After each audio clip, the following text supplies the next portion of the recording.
Assalamualaikum warahmatullahi wabarakatuh. Kami dari kelompok Yunoya 1 akan mempresentasikan proyek akhir kami yang berjudul Aplikasi Computer Vision untuk Deteksi Penyakit pada Tumbuhan Kopi.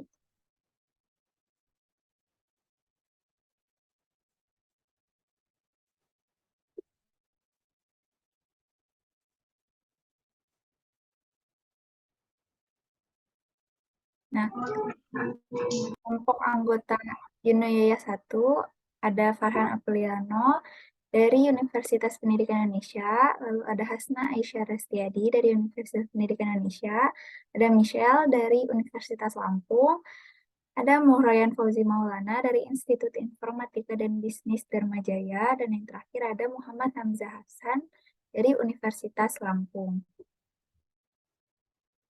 Untuk bahasannya, akan membahas mengenai latar belakang dan rumusan masalah, lalu pengambilan dan pengolahan data, lalu ada pre-processing data, dan masuk ke pemodelan, lalu hyperparameter tuning, lalu performa model, dan flowchart dan arsitektur aplikasinya, dan akan diperlihatkan user interface dari aplikasi, dan yang terakhir ada kesimpulan dan saran. Untuk latar belakangnya, hasil perkebunan terbesar di Indonesia adalah perkebunan kopi.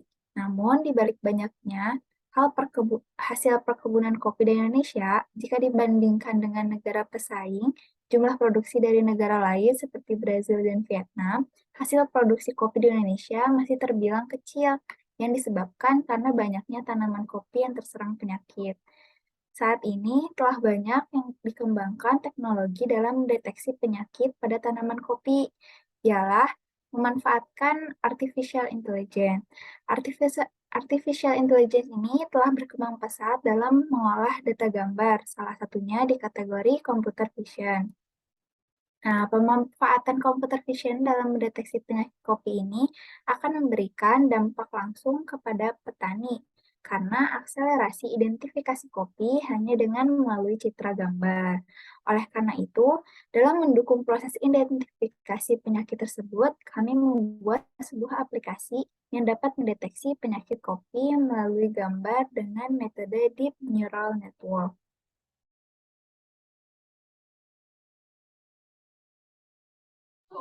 Yang selanjutnya ada rumusan masalah ya. Jadi rumusan masalahnya dari latar belakang yang kita temukan adalah apakah analisis pola pada gambar daun kopi yang terserang penyakit menggunakan metode Deep Neural Network dengan arsitektur VGG16 dapat mempercepat pendeteksian penyakit kopi. Nah, untuk dataset kita dapatkan dari Kaggle ya berupa eh, daun tumbuhan kopi dengan kelasnya itu ada 5. Yang pertama itu ada ras, yaitu penyakit tanaman kopi berupa karat. Kemudian ada karat daun pada kopi. Kemudian ada poma, penyakit tanaman kopi berupa poma. Kemudian minor. Dan ada juga data healthy serta data yang terjangkit Cercospora. Ya, untuk tahapan pre-processing data itu yang pertama dilakukan data augmentasi dengan kita rescale menjadi 1/255. Kemudian kita definisikan train, validasi, dan testingnya. Dengan data trainnya sendiri merupakan sebanyak 2.304 gambar yang rinciannya ini untuk uh, gambar daun yang sehat itu sebanyak 910, daun yang terjangkit minor sebanyak 621, kemudian daun yang terjangkit poma sebanyak 265, dan daun yang terjangkit karat daun sebanyak 1.226.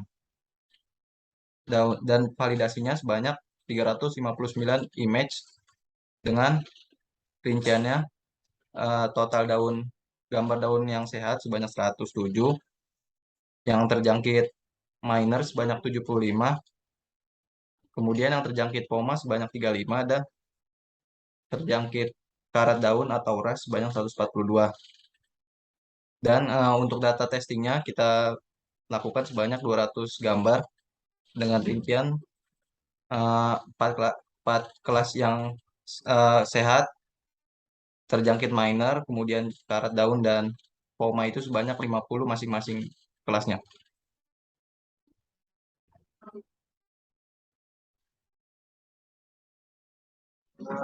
Ya, model yang digunakan pada penelitian ini yaitu menggunakan algoritma convolutional network, di mana model CNN tersebut merupakan salah satu dari kategori deep neural network. Arsitektur yang kami gunakan adalah arsitektur VGNet, yaitu AVGG16, di mana bobot dari tiap layer di arsitektur VGNet telah kami hilangkan untuk dilatih dengan bobot pada kasus ini. Bobot yang digunakan, yang pertama, layer pertama kami menggunakan flatten untuk merubah semua dari data dimensional menjadi satu dimensi, lalu meneruskannya ke layer dense layer dengan neuron sebanyak 416 dengan activation function yaitu ReLU. Lalu meneruskannya ke layer berikutnya dengan dropout sebesar 0,5 untuk menghilangkan overfitting pada model atau biasa kita sebut dengan teknik regularization. Lalu selanjutnya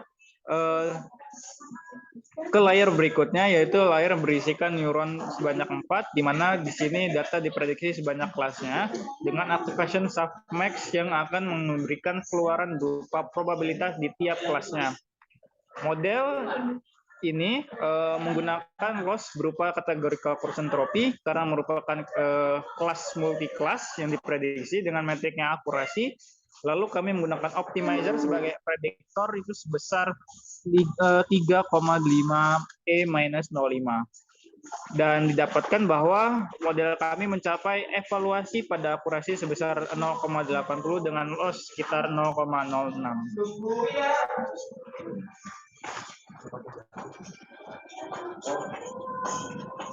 Selanjutnya, model yang telah kami latih tersebut, kami lakukan hyperparameter tuning menggunakan library questionnaire. Penggunaan hyperparameter tuning tersebut adalah untuk memberikan nilai neuron yang paling optimal pada tiap layernya, lalu memberikan nilai yang optimal untuk epoch terbaik, lalu jumlah learning rate terbaik di tiap iterasinya.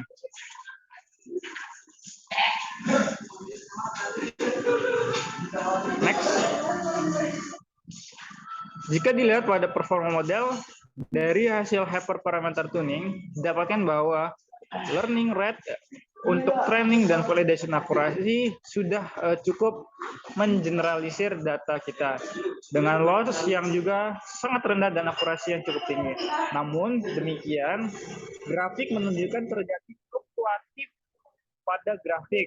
Hal tersebut dikarenakan jumlah kelas pada kelas itu sangat over capacity dibandingkan jumlah data pada kelas yang lainnya yaitu under capacity.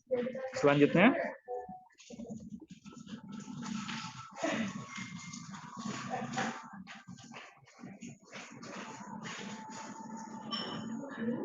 Arsitektur yang kami gunakan untuk aplikasi kami yaitu menggunakan berbasis website, di mana kami menggunakan Bootstrap sebagai CSS framework-nya dengan backend yaitu menggunakan Python dan Flash, di mana nantinya kami juga menyimpan keseluruhan data di database MySQL.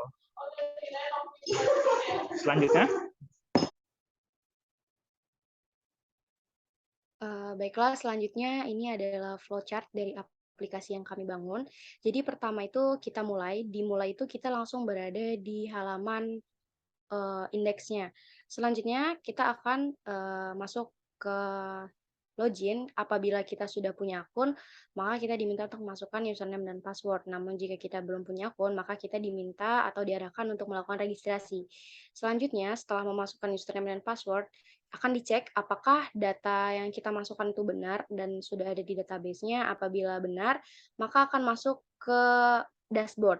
Jika salah, maka akan diminta untuk memasukkan ulang username dan password-nya. Selanjutnya di menu ini kita memiliki dua menu utama. Yang pertama itu adalah deteksi dan kedua itu adalah pencatatan. Untuk menu deteksi, cara kerjanya itu adalah kita diminta untuk memasukkan gambar atau menginputkan gambar, kemudian akan dilakukan prediksi gambar menggunakan model yang telah dibuat dan akan ditampilkan hasil prediksinya. Untuk hasil prediksi ini meliputi ciri, deskripsi, dan cara penanganan dari penyakit yang terdeteksi tersebut. Kemudian untuk fitur pencatatan, kita diminta untuk menginputkan data berupa hasil panen yang ada 3 kolom ya, yaitu jenis kopi, harga, dan kuantitas. Selanjutnya data yang sudah diinputkan akan disimpan ke database. Nah, dan di pencatatan ini tidak hanya dapat menginputkan data, tapi kita juga dapat mengedit data dan menghapus data. Semua data yang telah diinputkan, diupdate ataupun dihapus akan tersimpan di dalam database. Selanjutnya,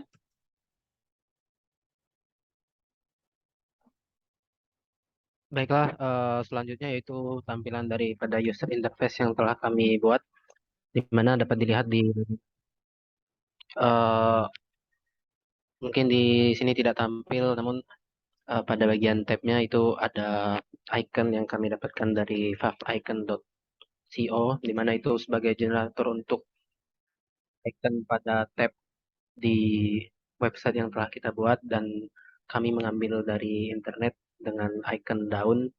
Kemudian di bagian atas itu ada bagian navbar, navigation bar yang kami buat menggunakan framework Bootstrap, di mana untuk backgroundnya sendiri kami menggunakan warna berdasarkan uh, color palette yang kami dapatkan dari website colorhunt.co, di mana di situ tersedia banyak color palette yang kombinasi warnanya sudah sesuai dengan gradasi dan uh, cukup menarik untuk dilihat di mata. Kemudian di bagian kiri navbar itu ada logo Yunoya, di mana ini merupakan logo daripada website kami, dan jika diklik itu akan menuju ke halaman index.html kami, dan itu ada home sama seperti logo juga akan mengarah ke situ, dan pada di account itu merupakan drop down, di mana ketika diklik terdapat menu register dan login, dan tampilan ini adalah tampilan awal dari website kami, di mana terdapat deskripsi daripada website kami sendiri. Next.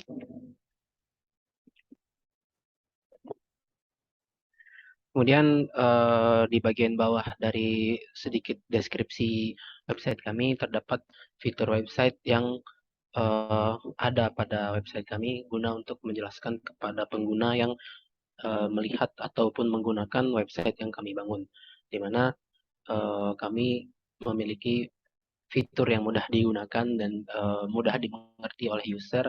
Kemudian terdapat fitur website berupa deteksi, di mana ini pertama pada website ini yaitu deteksi penyakit yang terdapat pada daun tanaman kopi, dan kemudian ada fitur pencatatan sebagai riwayat daripada penyakit yang ada yang pernah dideteksi pada aplikasi kami.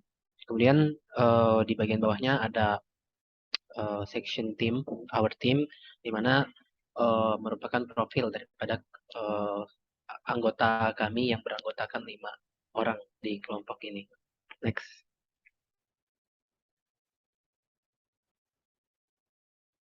Kemudian di bawahnya ada section kontak untuk menghubungi kami. Terdapat nama depan, nama belakang, email, dan deskripsi berupa teks area dan button kirim. Next. Kemudian berikut adalah tampilan ketika kita mengklik di bagian menu register dan login, di mana untuk registernya sendiri user bisa menginputkan nama atau username dan password, kemudian bisa mendaftarkan, dan jika sudah punya akun bisa login ke dalam website kami. Next. Selanjutnya ini adalah user interface ketika sudah melakukan login ke dalam aplikasi, ketika sudah terdaftar, dan sama seperti sebelumnya di atas ada navbar dan di sampingnya ada sidebar, di mana ketika kita klik button berupa garis 3 yang di sebelah kiri itu akan muncul sidebar berupa ada dashboard, deteksi, dan catatan. Next.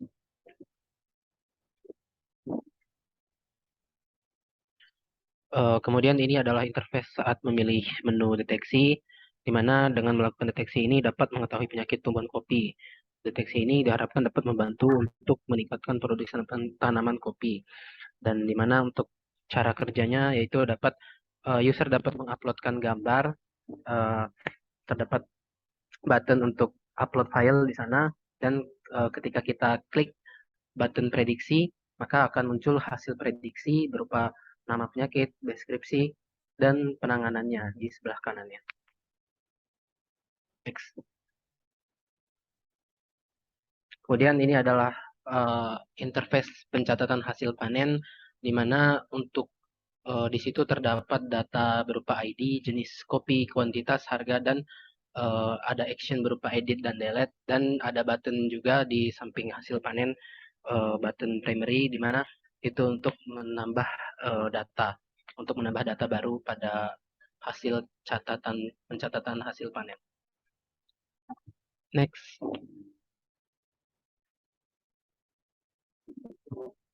Kemudian terdapat button primary button dari Bootstrap tadi yang berupa tambah data. Ketika kita klik maka akan memunculkan pop-up, dan di situ terdapat input jenis kopi, harga, dan kuantitas. Kemudian dapat di save kemudian di bagian edit itu nanti muncul pop-up berupa update data detail, dan ada jenis kopi, harga, dan kuantitas, dan ada button hijau untuk mengupdate data yang sudah diedit. Next.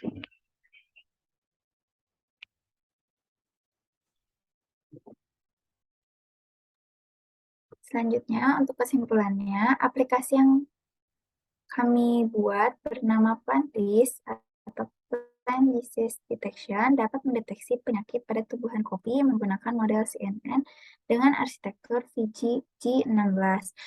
Aplikasi akan menunjukkan hasil bahwa citra gambar daun kopi yang diinput adalah sehat atau terjangkit penyakit, dan juga aplikasi ini dapat membantu pengguna untuk mencatat hasil panen agar dalam pembukuannya tidak perlu dilakukan lagi secara manual.